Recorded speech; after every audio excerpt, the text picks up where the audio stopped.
राधे राधे। सभी जनों को राधे राधे। आज के टॉपिक में हम बात करने वाले हैं पितरों के बारे में। पितर कौन होते हैं, पितर कहाँ पर रहते हैं, पितरों का पूजन करना चाहिए या नहीं। देखिए, शास्त्रों के अनुसार जो हमारे पूर्वज होते हैं, प्रियजन होते हैं, वे मृत्यु को जब प्राप्त हो जाते हैं, इस संसार से विदा हो जाते हैं, तब हम उन्हें पितरों के नाम से पुकारते हैं। ये रहते कहाँ पर हैं?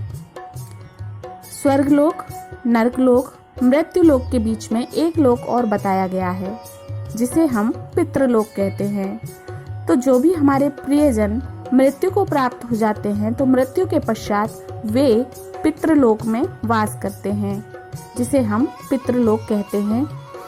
हमारे द्वारा किया गया उनके लिए जब तब पूजा पाठ, हवन और श्राद्ध उन तक पहुंचता रहता है।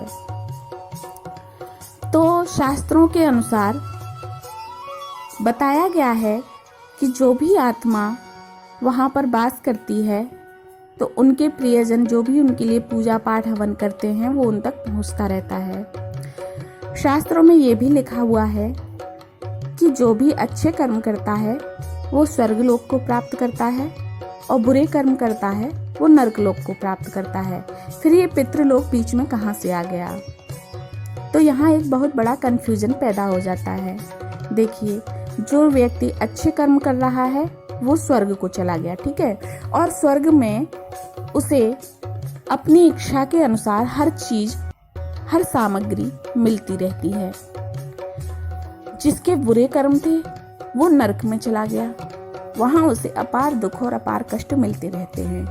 लेकिन पृथ्वी लोक पर सभी व्यक्ति अपने अपने पूर्वजों का श्राद्ध तर्पण करते हैं। अब ये कैसे अनुमान लगाया जाए कि उनके पितरों के, कौन से पितरों के अच्छे कर्म थे, कौन से पितरों के बुरे कर्म थे?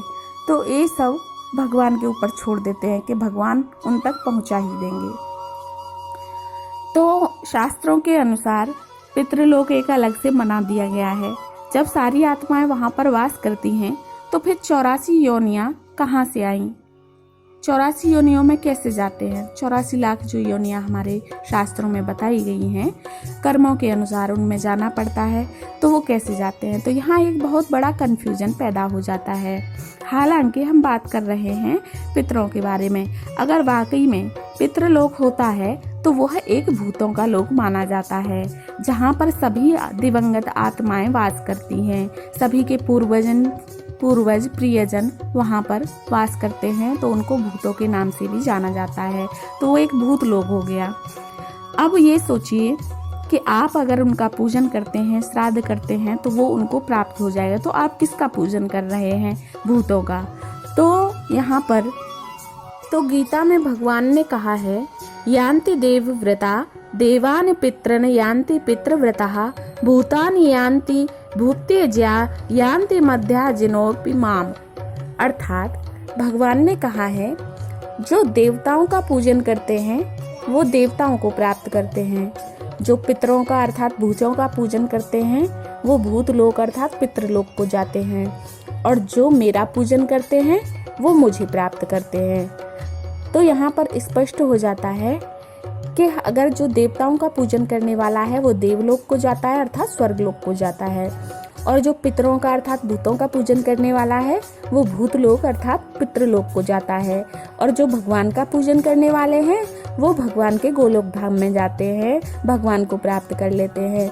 तो जो व्यक्ति अच्छी गति चाहने वाला है, अपना भला चाहने वाला है, अपनी आत्मा का भला चाहने वाला है, उत्तम गति चाहने वाला, तो भगवान की ही पूजा करेगा, क्योंकि उसे तो भगवान से मतलब है और किसी अन्य से कोई मतलब नहीं।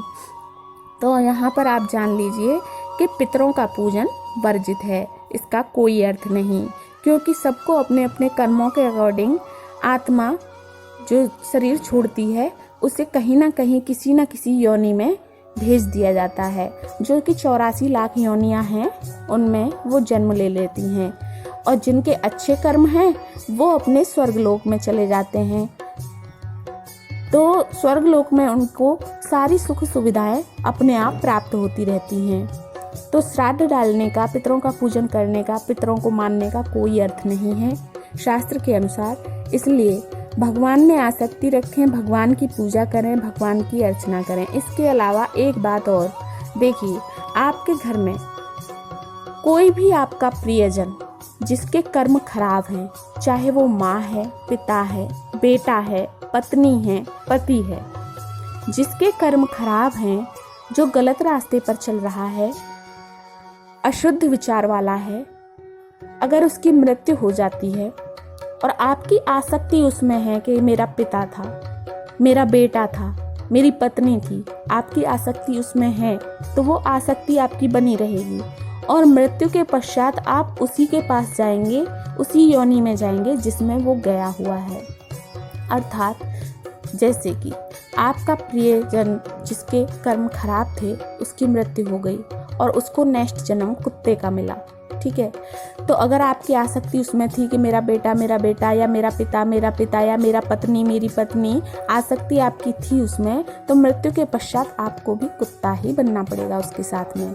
तो आसक्ति मत रखिए, सिर्फ अपने फर्ज निभाइए संसार के प्रति। आसक्ति सिर्फ भगवान में रखिए, भगवान से प्रेम कीजिए, भगवान का स्मरण कीजिए, भगवान का चिंतन कीजिए।